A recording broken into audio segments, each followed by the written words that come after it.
How big of a problem is that here in Nebraska? So there's about 150 youth that age out of the foster care system on average every year. So those are youth that age out at age 19 that do not have this level of support. So this program, we're going to start by serving a minimum of 20 youth in this year, with the goal of us serving over 100 a year, hopefully by the end of next year. Without programs like this, what happens to those kids who come out? Yeah, so a lot of them end up homeless. So 40% of all youth that age out of foster care end up homeless within 9 months. Those that are female, about 30%, end up pregnant within a year. And there's about 40% of those youth that end up working in the sex trade after a 1-year time frame. So we feel that this program is going to begin to start solving for a lot of those issues across the state. What brought you to this issue, and why did you pick that campus? Yeah, so Lutheran Family Services has a 132-year history. Started out as an orphanage, really in kind of in response to the orphan grain train, and so we've got a long history of serving youth through adoption, foster care, and a lot of different services. And so when Ed came to us at Angel Share saying, hey, I've got this housing project coming online to serve youth aging out of the foster care system, it made a lot of sense for us to be able to be a strategic partner, because we know that a lot of these youth are suffering from childhood trauma.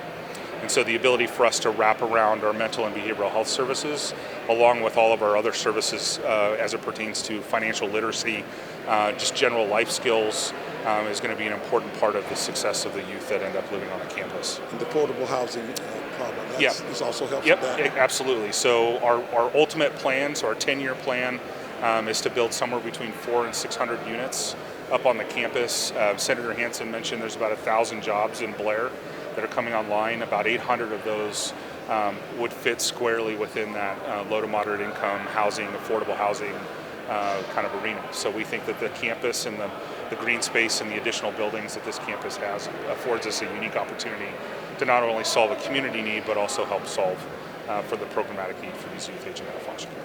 What's going to happen to this whole campus? Because, I mean, 61 kids, this is not going to fill the campus. Right. What's the plan? Yeah, so that 10-year plan is really, it's really focused in 3 stages. The first stage is for us to get up to about 150 units. So an additional about 90 to 100 unit complex is in the works and in the plan for us to be able to get started within the next 12 months. And hopefully, if we can kind of get things in alignment sometime here this spring. Obviously, construction is going to hold that to probably 12 to 18 months from now for us to begin increasing capacity. But you know, that is the plan for phase 1, as well as getting this particular building that we're in today, the gym and the athletic center, activated as a community resource. So today, Blair Youth Sports leverage the facility, but we think it has a broader opportunity than that to not only drive, a resource and an asset that the community can leverage, but also a way for us to, again, be able to facilitate economic activity within the city of Blair. It's part of the reason why the city of Blair has been a great partner of ours, is they see the vision for the campus as a whole. So it's going to provide jobs. It's going to provide access to things like childcare for youth that might come on campus with a child or might be pregnant at the time in which they come onto the campus, and provide just a lot of additional opportunities for socialization as well as activities. So you think about it, we've got a college campus that has a performing arts center, a gym, a chapel. Really the possibilities are endless for us to be able to kind of leverage those resources for the program, for the programming that's up here for those youth. And so is the sports complex, the community sports complex, the second phase, or is that? It's still, so still part of the first phase. Second phase, thank you, I forgot to go through the second phases. So second phase is additional housing, along with what is it that we really want to try to do with the performing arts building. So this has a 300-seat performing arts center. There's not many 300-seat performing arts centers in and around the area, and so the ability that have public access. So the ability for us to, again, leverage that resource for public consumption, as well as the ability for us to run programming, art therapy, interpretive, allowing people to express their trauma through art, is an important part of the recovery process. And so the ability for us to leverage a facility like that in that way is an important part. So, and then phase 4 really is building out the rest of the campus. So what do we do with the student center that has a kitchen that was equipped and built to serve 900 students?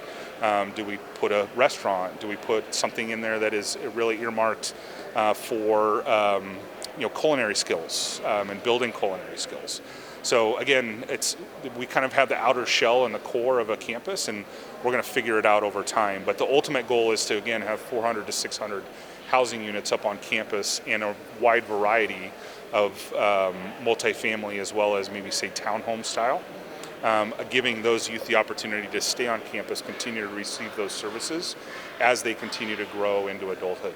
And the first 61 apartments, are those in renovated former dorms? Yeah, so those are the tours that are in today. So we took 2 dorms, renovated them into 61 apartments, anything from studios to 2 bedrooms. And quite frankly, they're better than my first apartment coming out of college. And so they're phenomenal. So if you get a chance to go over there, I would take a look because they're wonderful. It's going to be a wonderful start for those youth as part of that program. The whole price tag is at 100. So what we envision, the total investment in the campus is going to be about $100 million. There's a big portion of that that's going to come from pre-existing state programs, either through low-income housing tax credit through NIFA, workforce development housing, as well as workforce development, job placement, sort of job training type programming. Income-based housing? So income-based housing, as tiered income-based housing, as well as we envision at some point having some even market rate housing. So those youth that come up on the campus, find success in their first job, get promoted, we want to be able to give them the avenue to be able to still live on campus, but not be encumbered by the fact that they can't live in some of the low to moderate income housing, income-based housing here on campus. So we want to be able to provide that transition and that kind of step up. Also some housing for old people like me? So yeah, we truly feel that this is a campus that should be multi-generational and multiple income based. And so the goal is to have elderly as well as youth housed together. That way they can learn, expand, grow together. And we've got cases of that today. We've got about 12 units that are currently available today, which were the old suite style homes. And so we've got elderly kind of paired up with youth in kind of a mentoring type program. So teaching them, some of the youth are coming here and have never done a load of laundry in their life. And so the ability to just have somebody on the campus that can help coach and teach them how to do those basic life skills is an important part of success. Chris, what will the I'm going to leave you Yeah. to Chris. Yeah, sounds good. young people, Thank you for coming. Yeah. what will the rent be? So for those individuals, it'll be as low as $450. It just depends on the type of unit and which program that they qualify for. So it'll be as low as $450. For the foster care? Yeah, for that particular program. So, but there's. And how are you going to get them to come to Blair? So we It's have. voluntary, right? Right. So we have a waiting list already. Is that right? Yeah. And so the need is vast and expansive. We've got great partners in CASA, the Foster Care Review Board,